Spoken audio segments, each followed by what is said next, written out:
क्यों भाई, बेंगलुरु वालों की आवाज को क्या हो गया है? बहुत समय के बाद बेंगलुरु के इतने सारे कार्यकर्ताओं को मिल रहा हूं भाई।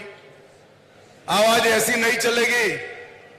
मेरे साथ दोनों हाथ उठाइए। बेंगलुरु की 27 में से 20 से ज्यादा सीट जीतने के संकल्प की मुट्ठी बींचे और प्रचंड आवाज से बोलिए, भारत माता की, भारत माता की, भारत माता की। मंच पर उपस्थित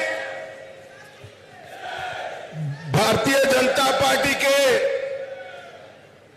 प्रदेश अध्यक्ष श्रीमान नलिन कुमार कटील जी, हमारे लोकप्रिय मुख्यमंत्री श्री बसवराज बोम्मई जी, मेरे मित्र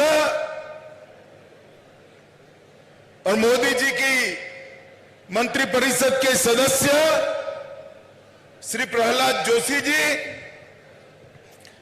राष्ट्रीय महासचिव श्रीमान अरुण सिंह जी,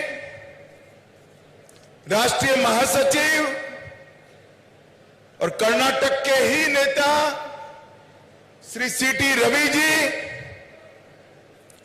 भारतीय जनता पार्टी की राष्ट्रीय उपाध्यक्ष और कर्नाटक की सहप्रभारी बहन डी के अरुणा जी, हमारे पूर्व मुख्यमंत्री और सांसद श्रीमान सदानंद गौड़ा जी, मंच पर उपस्थित सांसदगण, राज्य सरकार के मंत्रीगण, विधायक, प्रदेश के पदाधिकारी, शहर के पदाधिकारी और आज के कार्यक्रम में इतनी विशाल संख्या में आए हुए बेंगलुरु के हर बूथ से आए हुए बूथ अध्यक्ष और बीएलओ को मेरी पार्टी के मालिक, भारतीय जनता पार्टी के मालिक बूथ अध्यक्षों को मेरा प्रणाम।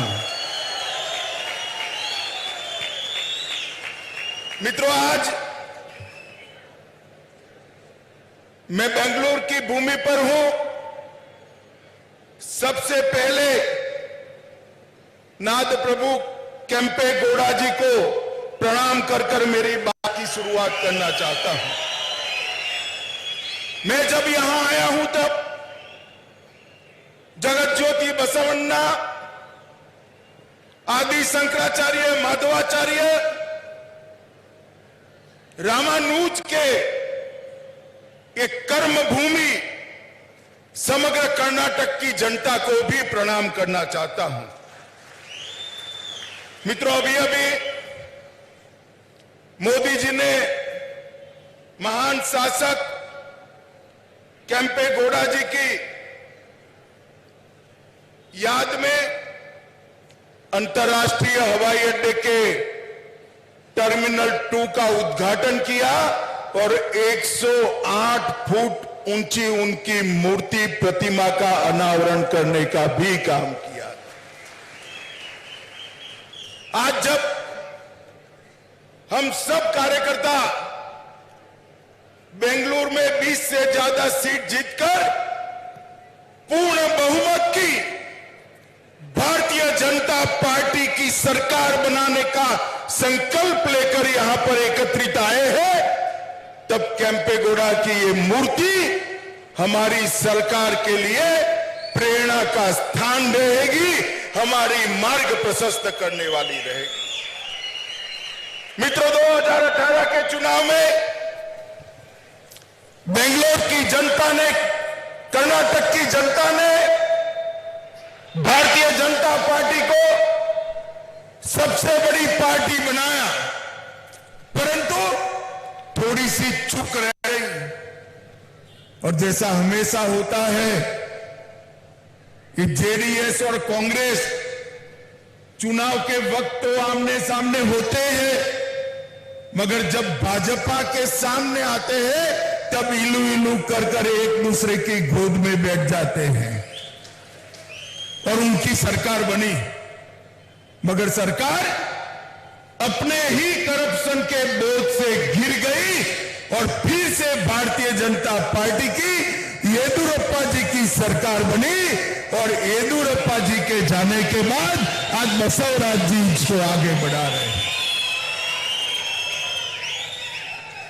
भाइयों बहनों, भारतीय जनता पार्टी के कर्नाटक के कार्यकर्ता और विशेषकर बेंगलोर के कार्यकर्ताओं को मैं कहने आया हूं, देश भर के कार्यकर्ता जहां जहां भी हमारा दौरा होता है, देश भर के कार्यकर्ता मुझे बताते हैं दक्षिण में भारतीय जनता पार्टी को मजबूत करना चाहिए।